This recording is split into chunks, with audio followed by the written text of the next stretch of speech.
Saúde. O Brasil tem um sistema público de saúde que é universal, que é referência, mas que também na prática não funciona como deveria. Você tem as filas, a questão principalmente com os especialistas e com cirurgias. Na sua avaliação hoje, qual que é o principal problema? Você diz que é o candidato do choque de gestão. Se eleito, qual que seria a sua primeira medida, por exemplo, na área da saúde? O problema da saúde no Brasil é acesso. Acesso. Então nós temos um sistema que é universal em termos nominais. Mas na prática é universal? Quando eu falo, o que é na prática universal? Se você precisar de uma cirurgia, você tem acesso a ela? Não. Não. Se você precisar de um exame rápido, você tem acesso a ele? Não. Se você precisar de um atendimento especializado, você tem um acesso rápido a ele? Não. Então pera. Se você não tem a consulta especializada, se você não tem a cirurgia, se você não tem o exame, você não tem nada.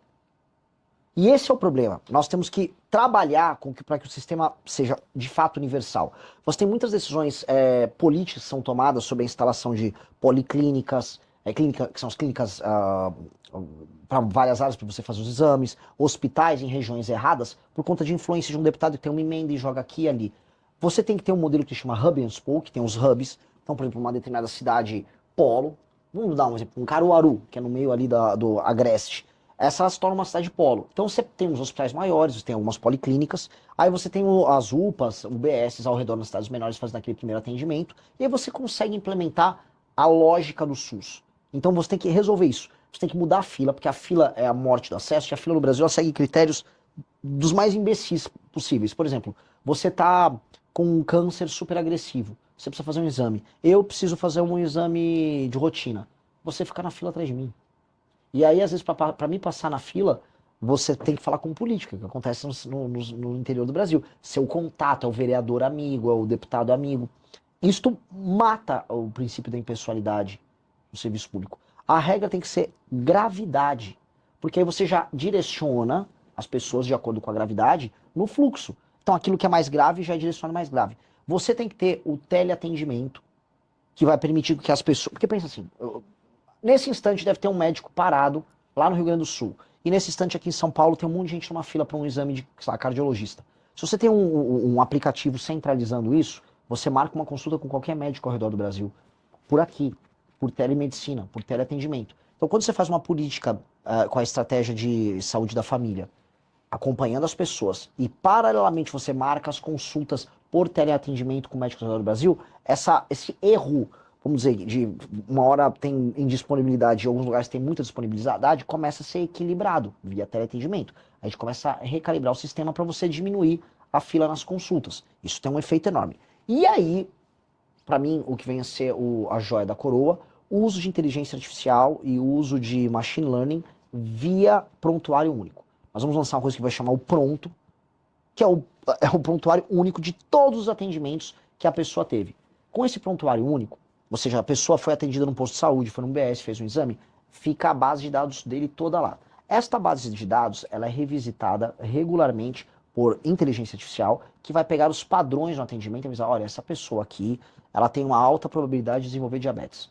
Então, o agente de saúde, ele já sabe na região dele que aquela dona de casa vai desenvolver diabetes. O que eu posso fazer para evitar que ela tenha diabetes? Aquela pessoa começa a ter uma política para evitar isso. Por quê? Porque no fim disso significa não só que a vida dela melhora, tem um aspecto humano, mas tem um aspecto financeiro. Vai gastar menos, muito menos o Estado. Se você evita que a pessoa vá para uma mesa de cirurgia, que a pessoa vá para um tratamento de uma doença crônica, você consegue mitigar gastos que são gigantescos no SUS.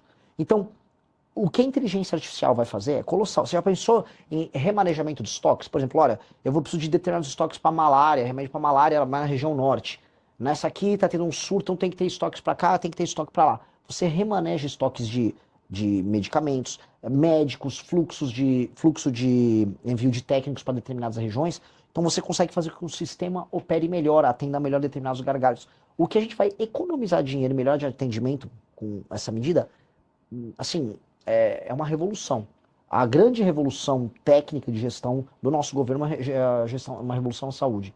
Alguns países estão focando nisso, especialmente os países que têm sistemas centralizados como o Brasil, que vem ser a Inglaterra, uma China em alguma medida, e El Salvador fez. Vamos falar do Bukele de El Salvador na parte de segurança. Vejam o plano dele de saúde, fez junto com o Google. É maravilhoso. Interessante. Indo para a economia, você já falou aqui na entrevista, você acha que depois de passada a eleição vem uma grave crise por aí? A gente já está na grave crise. né? A expectativa dos juros futuro é só de subida. A gente está tendo um surto de recuperações judiciais agora. A gente está tendo... A inflação continua subindo, por isso que estão subindo os juros, porque a inflação está aumentando. Contas públicas indo para uma trajetória de dominância fiscal.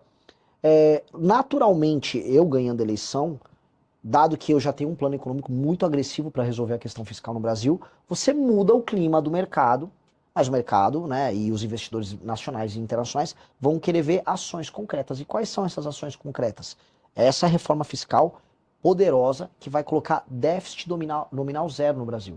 Um déficit nominal zero, com uma PEC que vai economizar 3,3 trilhões em 10 anos, a gente fala em colocar as contas públicas em ordem. E aí você passa a ter um fluxo maior de capital sendo trazido para cá, a curva de juros caindo, você tem um efeito de crescimento econômico, com juros menores você consegue, as pessoas contraem dívidas, o investimento aumenta, tiram dinheiro da renda fixa, bota dinheiro em investimento, bota dinheiro na bolsa como um todo. Você consegue reduzir também as alíquotas de impostos em diversas áreas, abre o Brasil para o mundo, para você ter um regime mais competitivo, e aí, aí a gente sai dessa curva. Agora, em condições normais de temperatura e pressão, a manutenção do PT no poder é apenas desastre. A gente tem um governo Dilma vindo aí. Tanto que eu acho que as chances do Lula tomar um impeachment não são nem um pouco desprezíveis no Se novo eleito? mandato. Se reeleito. Você falou de reformas, além reforma da Previdência, reforma também de benefícios sociais, tudo teria que entrar no pacote. Tudo. Bolsa Família. Também. Passar o pente fino no Bolsa Família. E eu tenho uma política do Bolsa Família para municípios não sustentáveis. Eu vou fazer frentes de trabalho nesses lugares. Frentes de trabalho urgentes. Eu vou dar um exemplo, cara. Eu fiz um trabalho social, foi desenvolvido pelo MBL, que chama Leve Postos. Eu fui numa cidade com baixíssima atividade produtiva, juntamos uma comunidade, com base no investimento próprio que a gente fez com doações da molecada nossa. A gente terraplanou, fez um poço, extraiu água de lá e começou a plantar. Tá plantando agora coentro, plantando cheiro verde, porque nasce rápido e você consegue vender rápido. A gente já arrumou os clientes e aquela comunidade começa a se tornar autossustentável só produzindo na terra ao redor dela. A primeira coisa fácil para você gerar emprego simples, que tem uma mão de obra intensiva, é trabalhar com o que se chama de cinturão verde, que são os hortifrutos. Produto tomate, cebolinha, alface, couve, coentro, jiló. Nós temos que fazer essas frentes junto com o agro e frentes envolvendo infraestrutura em municípios que estão tomados por Bolsa Família. Urgente. Nós temos que recuperar a autoestima dessas pessoas e a cultura de trabalho delas que está sendo abandonada. Hoje um menino ou uma menina, no interior do Ceará, a perspectiva dele é receber um benefício e talvez arrumar um bico. Mas você acha que essas pessoas, os beneficiados, também têm a mesma vontade? Precisam, vão ter. Se não tiver, vou fazer ter. É o seguinte, se você não aceitar trabalhar da frente de trabalho, você não vai receber o seu benefício. Você vai condicionar? Lógico. Porque hoje é algo contrário até, né? Lógico. Se você tiver renda, você não recebe. Assim, onde há emprego e a possibilidade de emprego, porque eu tô falando agora de lugares que não há emprego. Eu tô sendo... Como é que eu posso colocar? A gente tem que ser muito humano para entender. O interiorzão do Nordeste não tem atividade econômica. Não existe. Você sai de uma cidade para outra no Rio Grande do Norte, não tem caminhão passando. O que quer dizer isso? Não tem atividade econômica, não tem circulação de mercadoria. Você chega numa quarta-feira à tarde, numa cidadezinha de 3 mil habitantes no Rio Grande do Norte, tá um sujeito da minha idade parado numa cadeira, assim, na frente da casa dele, assim, ó, olhando pro vento. Isso não é vida. Então, há o lance, assim, o cara recebeu o Bolsa Família e não quer trabalhar. Muitos casos, assim, agro e comércio se ressentem demais. Dito isso, também tem a ausência de atividade econômica. Então, nós temos que começar a apertar essas cidades a terem atividade econômica. O governo, e assim, a infraestrutura e o cinturão verde são dois caminhos muito rápidos para você já inserir essas pessoas no mundo do trabalho. E assim, eu estou te dando uma alternativa. Não quer trabalhar, não vai receber Bolsa Família. Não vai. Agora, tem lugares que não conseguir chegar lá, continua lá com Bolsa Família e vamos resolver de outra maneira. Então, indo para a questão fiscal, vai ter que passar pente fino em benefícios sociais. O BPC tem um monte de fraude. Um monte de fraude. E o BPC, o valor é muito maior do que o Bolsa Família. E ainda é corrigido de acordo com o salário mínimo. É um monte de fraude. Arrumei uma briga enorme aí, continuarei arrumando a briga. A máfia do laudo falso do autismo. Se eu quisesse pegar um lado falando que eu sou autista, eu conseguia. Eu já sou meio hiperfocado e tal. Hoje você tem laudo falso, eu tô falando. Para conseguir benefício? Lógico. Hoje, com a lei Berenice Piana, lá de 2012, foi equiparado a outras deficiências o autismo. Então, uma pessoa que é deficiente, por exemplo, pode perder uma perna, perder os movimentos, ela não paga imposto na hora de comprar um carro. Faz sentido, aquela pessoa, né, é todo um esforço que ela tem para ter aquele carro. Aí um autista, nível 1, que consegue um laudo malandro e não paga imposto para comprar. Pô, isso é injusto. Com todo mundo na cadeia.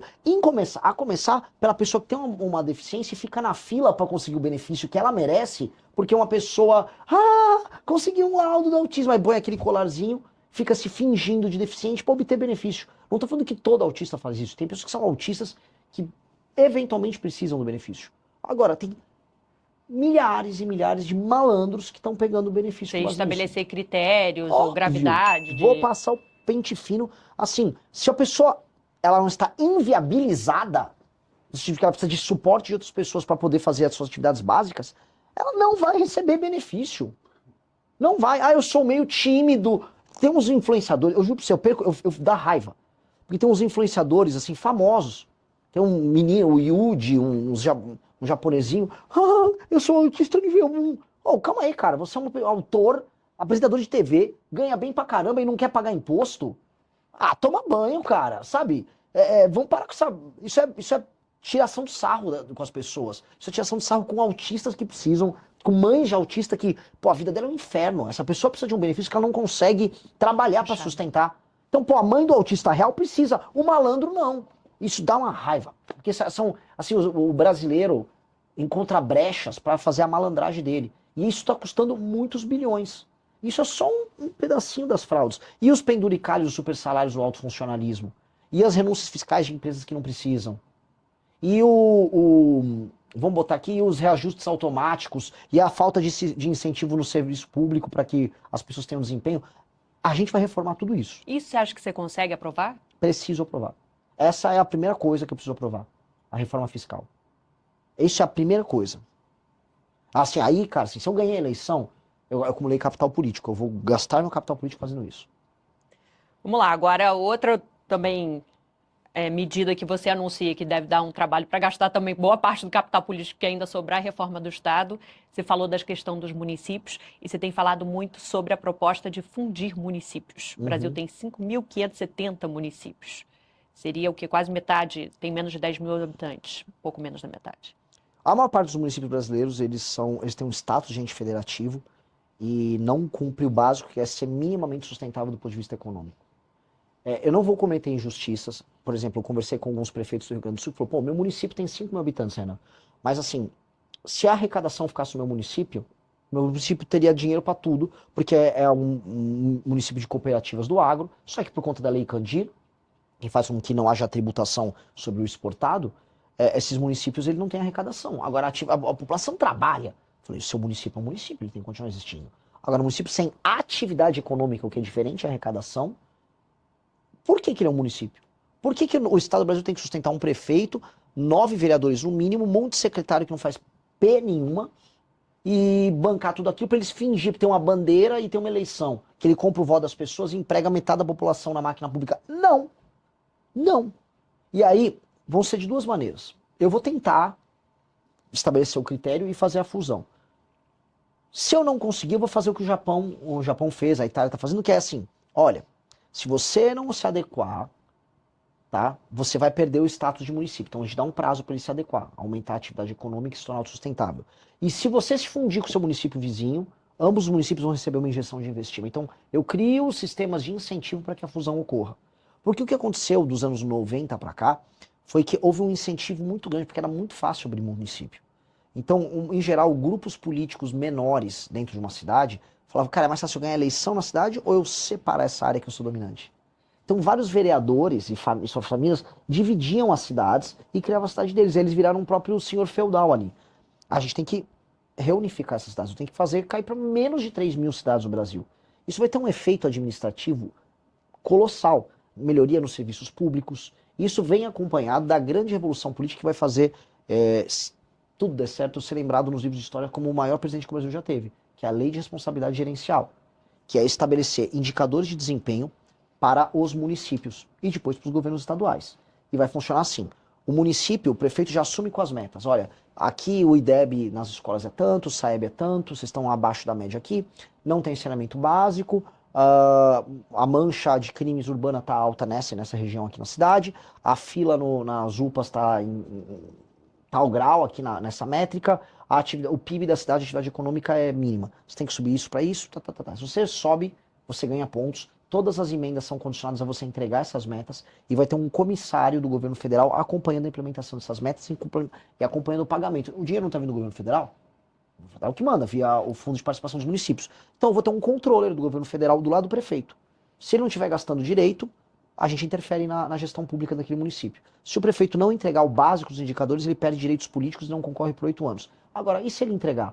Se ele entregar, o fundo partidário deixa de ser determinado pelo número de deputados eleitos e passa a ser determinado pelo número de pontos que o prefeito ganha atingindo as metas. Portanto, a função política do prefeito é entregar coisas boas para as pessoas, indicadores bons de desempenho, a começar por atividade econômica, que emancipa aquele município do ponto de vista econômico.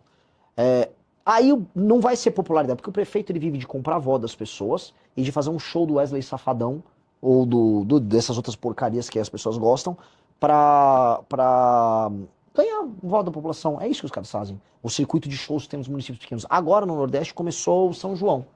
E o prefeito sabe que ele só ganha voto fazendo São João. Agora a deputaiada toda vai encontrar os prefeitos para ficar dançando forró com dinheiro que não tem, com o país quebrado. Eu acho isso uma vagabundagem.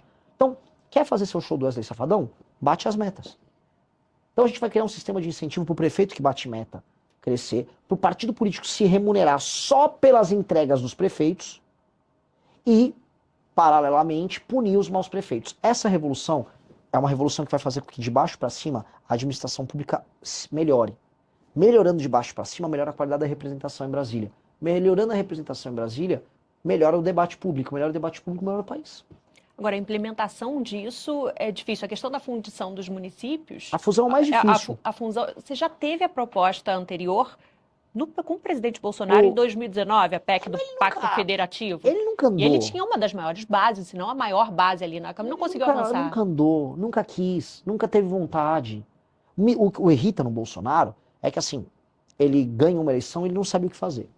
Ele entrou, como, sabe, se me dá eu adoro Fórmula 1. Mas me dá agora, sei lá, uma McLaren pra eu sentar. Eu não vou saber o que eu vou fazer. É o Bolsonaro quando entrou no poder. Ele chegou lá, ok, o que eu faço? Não sabia. O Paulo Guedes também não sabia. Quando o Paulo Guedes propôs uma reforma tributária, ele pegou com a Receita Federal. Essa reforma dos municípios foi uma das poucas coisas originais que veio do Paulo Guedes. Legal, bacana. Agora eles não andaram. Porque para você viabilizar, você tem que procurar o caminho A, B, C e D. Tem vários caminhos para a gente fazer a fusão dos municípios, mas a fusão é só uma parte. A lei de responsabilidade gerencial eu posso fazer por projeto de lei, mas nem PEC. E aí é fácil de passar. Você assistiu ao Legião das Ideias. Para mais conteúdos, continue conosco e acompanhe as lives da MB Live TV.